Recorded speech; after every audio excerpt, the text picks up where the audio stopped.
Hi, and welcome to my channel, Laura's Library Card. Hi guys, it is Saturday, February 20th. I have nowhere to go and nothing to do, so today, well, that's not true. I have a lot to do. I have the X Talk by Rachel Solomon checked out from the library, and it's going to expire soon. I probably have 15 to 20 hours left on that ebook, and I have not started it, so I want to dive into that. And also I want to read A Fake Girlfriend for Chinese New Year by Jackie Lau. And so yeah, I decided to just kind of do an impromptu reading vlog, reading day, and I'm not good at vlogs, so here we go. I think I'm gonna start with A Fake Girlfriend for Chinese New Year, just because it's only like 104 pages long, I think. So I'm gonna try to sit and just plow through that. And yeah, I'm gonna go make some lunch, and then I will tune back in and talk to you soon.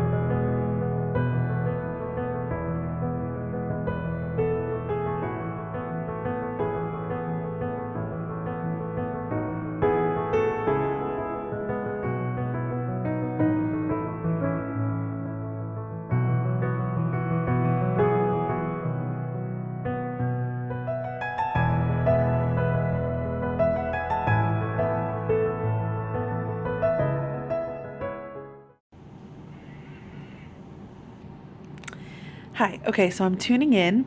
I'm on my reading chair with my kitty right behind me and my wood stove in the back.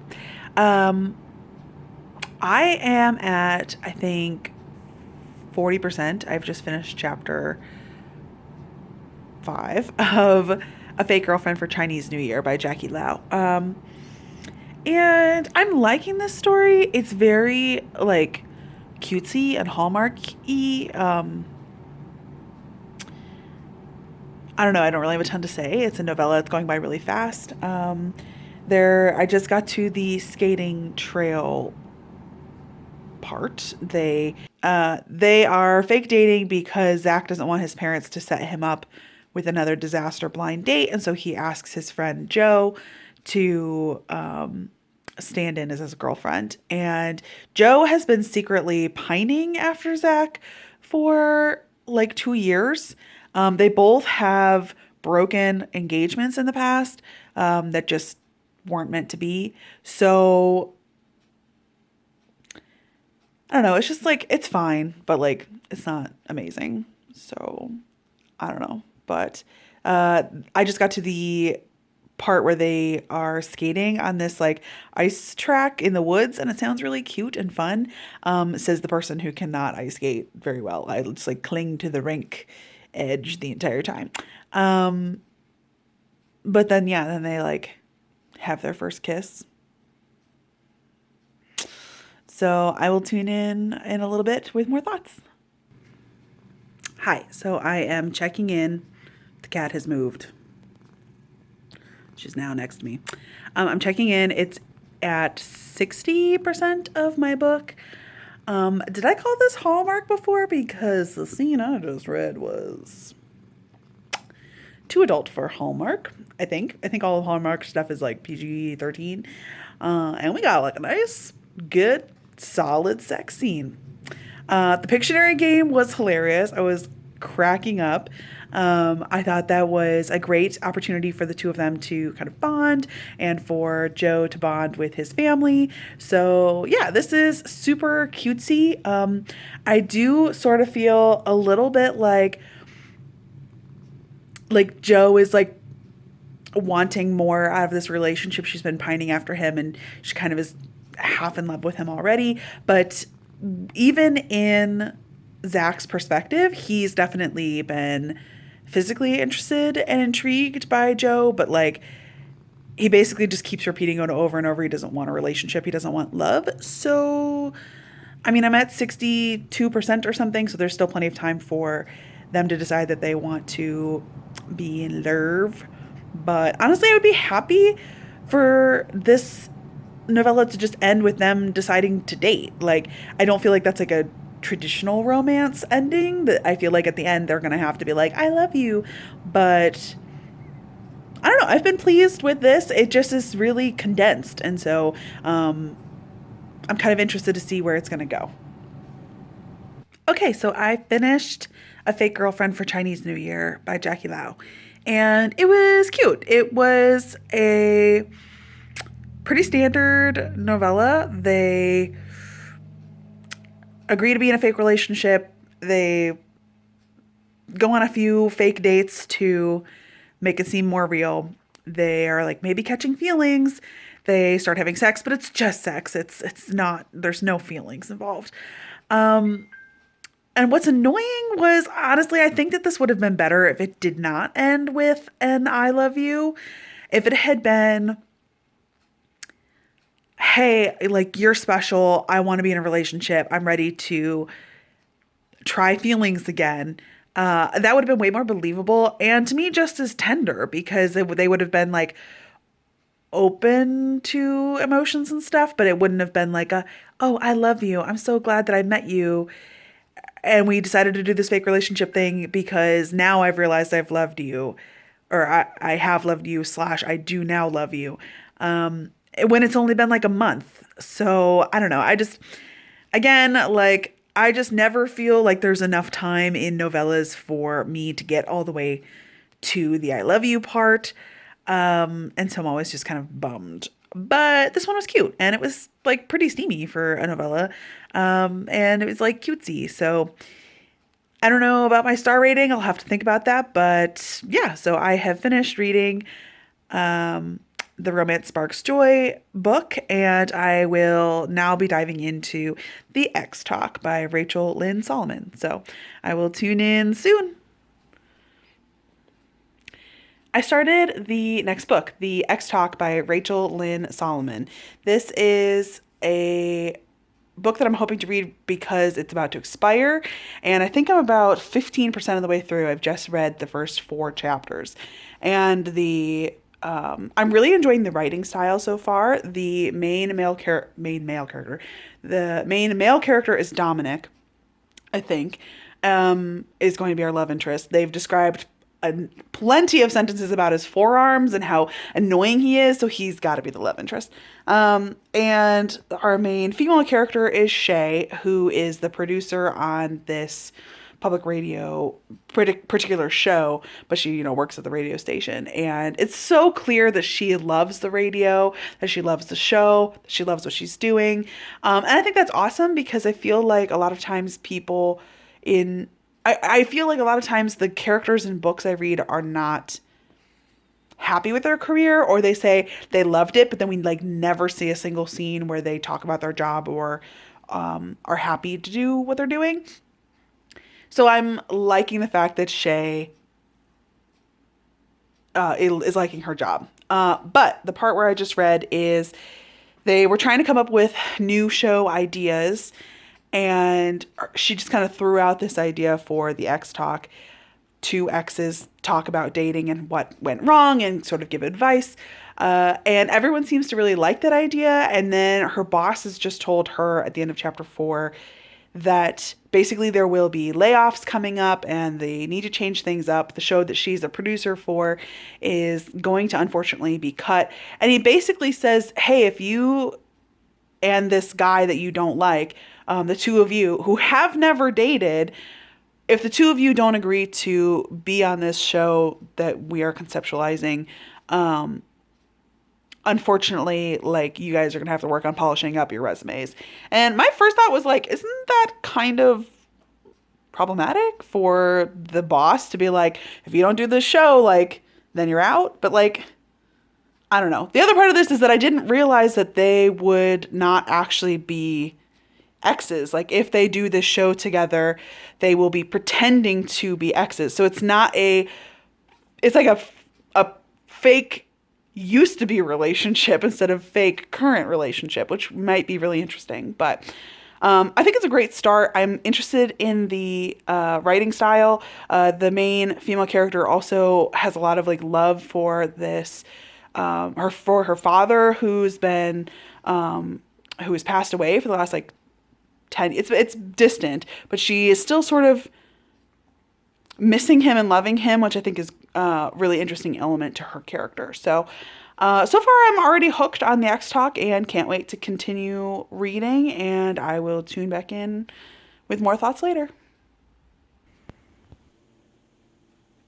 Okay, time for an update of the X Talk. So, I am close to 50%. I just finished chapter 15. I'm gonna try to not be spoilery. I am really enjoying this. This is a whole book. It is fun. It's got banter. It's got good conversations back and forth. There is good tension. It is told in Shay's point of view, and sometimes I kind of prefer a dual point of view. But so far, this is working for me. The show so far that they are putting on is seemingly successful. And I am really enjoying this book. I'm just being pulled right along and I'm happy about it. Brief discussion of the first kisses was interesting. I am intrigued. I definitely am being pulled along. That entire chunk surrounding those first kisses I think was sort of a reveal, not a reveal, but like Shay is sort of starting to get to know Dominic in large part based on what happened kind of immediately surrounding the first kisses. So, yeah, I'm really enjoying this book and can't wait to dive right in. And I guess that's my whole update is like, I like it. Okay, so it's late on Saturday. I just am at 65% of the X Talk. I just finished chapter 22. And the story is developing. We have had a number of more tropes introduced, and I'm still really liking the book. So I'm going to talk briefly spoilers. So I'll put a timestamp here to jump to if you don't want to hear those spoilers. So the radio show was like, you maybe don't sound familiar enough with each other. Things are a little too scripted, too choreographed. So we've booked you a weekend away together. That's fine. But I was like, as a premise, is pretty weak. Like, I don't think a radio show would ever actually do that. But Laura is also like happy with that because she wanted to see the development and the banter that was going to happen at their weekend away. And of course, there was only one bed, two bathrooms. There was shower upstairs and downstairs, but there was only one bed. And you know, they had a chance to get to know each other and be a little bit more intimate, physically as well as emotionally. And I feel like all that was good. I am enjoying this book and I like Shay's point of view. I still sort of wish it was dual point of view because I feel like Dominic is kind of a tough nut. You know, he's a tough nut to crack. And I wish I knew a little bit more about his feelings. But I'm going to go to bed and I'm going to wake up tomorrow early and try to finish this book. So I'll probably tune in at the end unless something big and dramatic happens. Hi, I am tuning in for another update of the X Talk. It's Sunday morning. I'm trying to finish this book before my copy expires. I feel like I'm kind of racing the clock a little bit. I am at 88% of the way through this book in the middle of chapter 32. So I paused here because this is sort of the height of the bleak moment, the action in the third act that is the drama that causes, you know, our characters to have drama and and usually is functions to push them apart.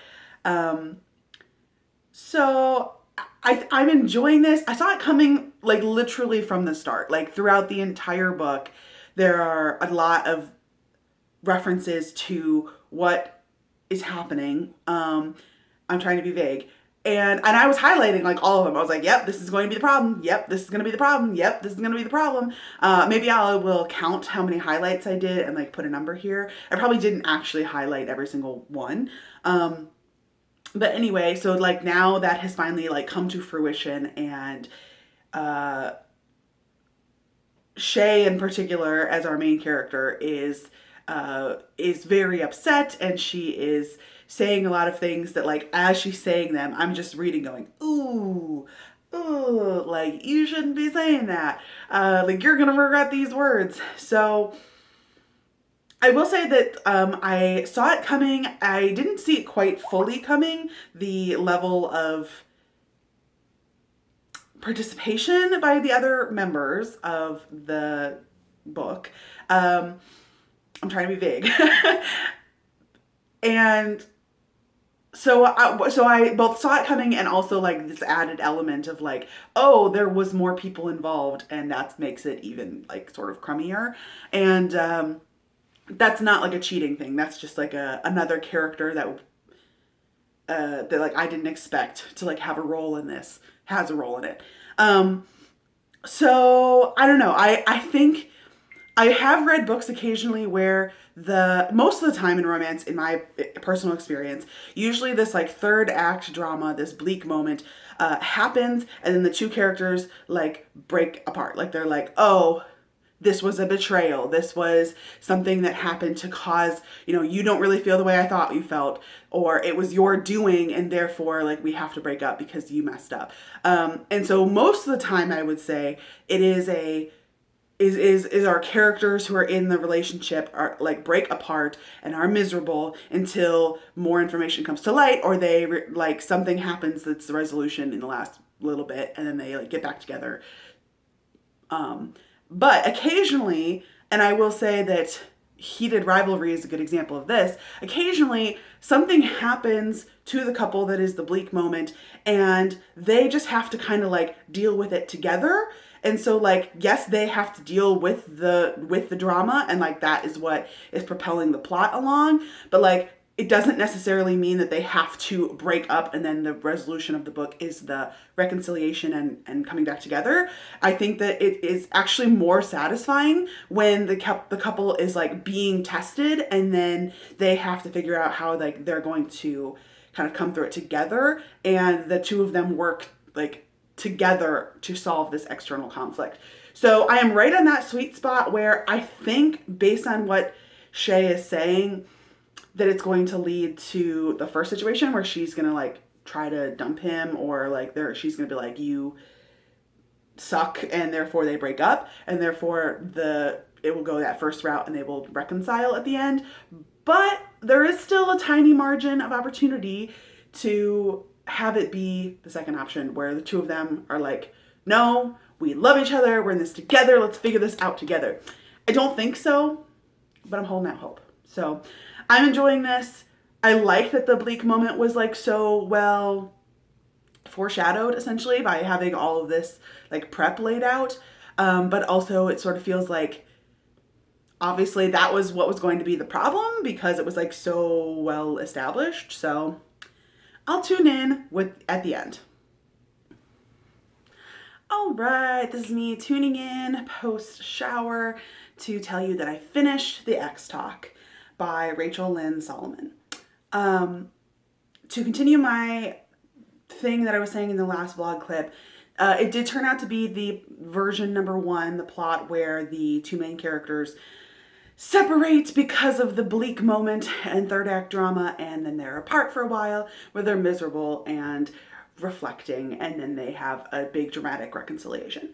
And I thought that was done well in this book. It was kind of predictable how that reconciliation would happen mechanically, but I thought that it was done well, and I was enjoying it, and had a cute epilogue, maybe a touch saccharine, but intriguing, and I thought it was cute and appropriate. And there was, it wasn't too over the top. So yeah. So overall, I enjoyed the X Talk. It is contemporary, which is I think is sort of my preferred subgenre of romance currently. Um, but yeah, I think what really worked the best for me for this book was the writing style. I had not read this author before, and I definitely enjoyed the levels of tension and the levels of steaminess. I think that there were a good number of references to the pop culture stuff, not excessive, but just enough to that when I spotted them and knew what they were talking about, I was like, hee, and I don't know, that always makes me feel like I'm kind of in on the joke, like when they make a reference and I'm like, I know what you're talking about there. It makes me feel like cool. And I also I've laughed a lot in this book. There were a number of usually sort of one-liners, turns of phrase that I felt like the main character Shay was sort of sassy and snarky and sarcastic. So she would usually in her own head sort of think in a response to something, and it made me like laugh out loud a couple times. The other thing I wanted to mention was that there are a number of reflective moments by Shay throughout this book where she's almost 30, and so she's like thinking a lot about her life. Like she's thinking about her father passed away in her senior year of high school, so it's been a little over 10 years, and like that is still an element that she like grief is still like an ongoing thing. It's not a huge component of this book, but it's there. It's a definite like sort of subplot is talking to her mother about losing her father, and her mother kind of finding love again because her mom is dating, and engaged to her own love interest.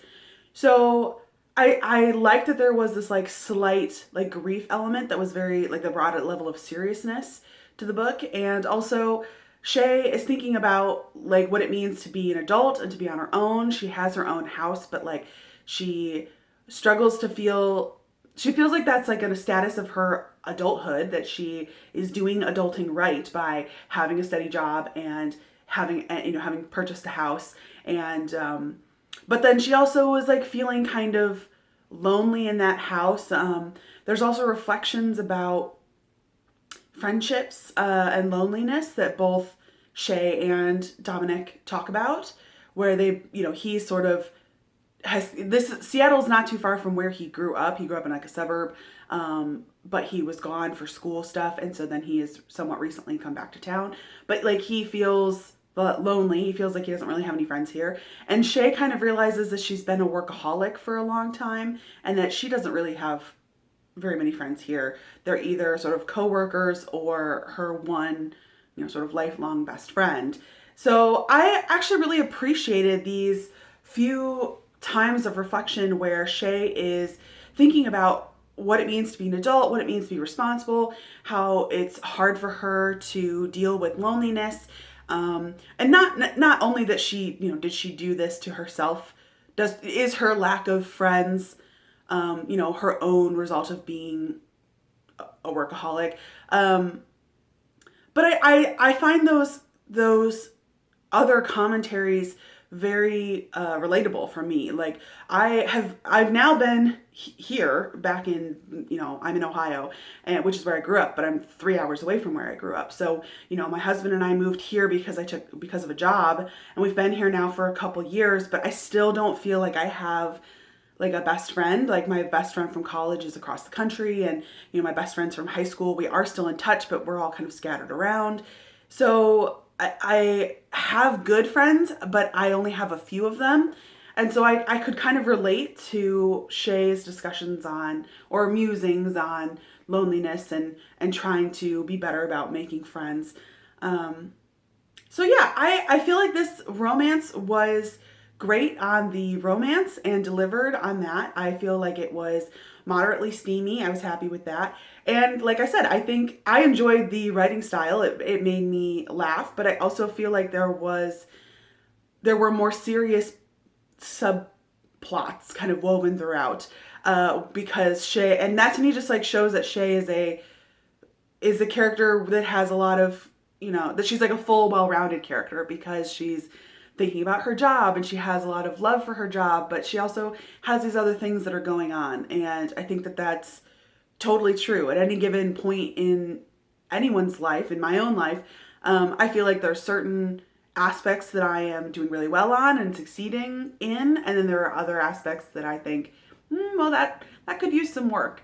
So I really enjoyed the X Talk, and I'm gonna go ahead and rate it like a 4 or a 4.5 stars. I definitely want to read more by Rachel Lynn Soloman. I will say I liked the public radio podcast element to all this. I listened to a number of podcasts. If you listen to any podcasts, like leave them down in the comments, because I'm always interested in that topic. Maybe I'll do a video where I talk about other like media that I consume.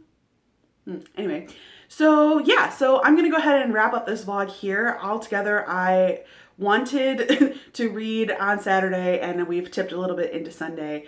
I wanted to read 2 books, and I have read both of those books. The first one was A Fake Girlfriend for Chinese New Year by Jackie Lau, a novella that I enjoyed. To me, it was just sort of a middle of the road. I think that it could have been a little bit better. I would have been, I think, more invested if it had not been a novella, if it had been a little bit longer.